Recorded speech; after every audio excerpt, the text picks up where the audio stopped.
Well, today is the day after Budget Day in British Columbia as the province gets ready to cinch up its belt. The job of selling the budget began at breakfast, and the NDP went after the Liberals not long after that for picking taxpayers' pockets, with increases in everything from medical premiums and ferry fares to hydro rates. This budget is the toughest the province has seen since the Socreds sparked a union revolt in the early 1980s. But has the fire gone out of the belly of organized labor? Our Legislature reporter Stephen Andrew reports.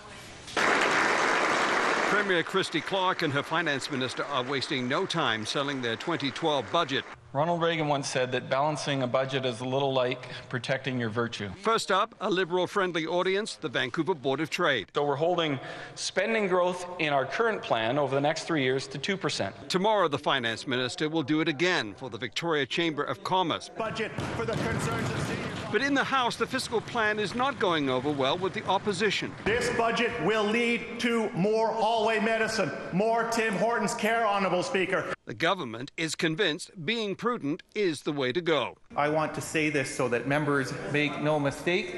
We do not measure success on this side of the House purely by how much money you throw at a problem. We measure success based on outcomes. Public sector unions, who have been told no raises until the economy turns around, are not surprised but still angry. To the people of British Columbia, to people of BC, to the people of Victoria, Vancouver and all over, services will not be available to them, or they're going to have to wait longer in a lineup, or it's going to take longer for the permits. Kevin Falcon's plan is being seen as the toughest restraint since the Socred budget of 1983. Draconian cuts sent a tidal wave of anger through the Labour movement, igniting Operation Solidarity, spawning huge protests and taking BC to the brink of a general strike. One of the architects of that budget is former Deputy Minister Bob Plecas. It is not restraint as was practiced in those days, because the restraint program laid off 10,000 people.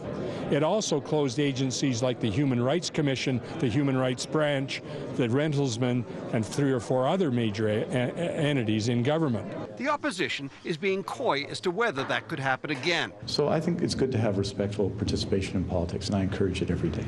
But privately, no one expects a march of thousands on the legislature. Instead, they are expecting a quiet revolution, with opposition to Budget 2012 being felt at the ballot box in 2013.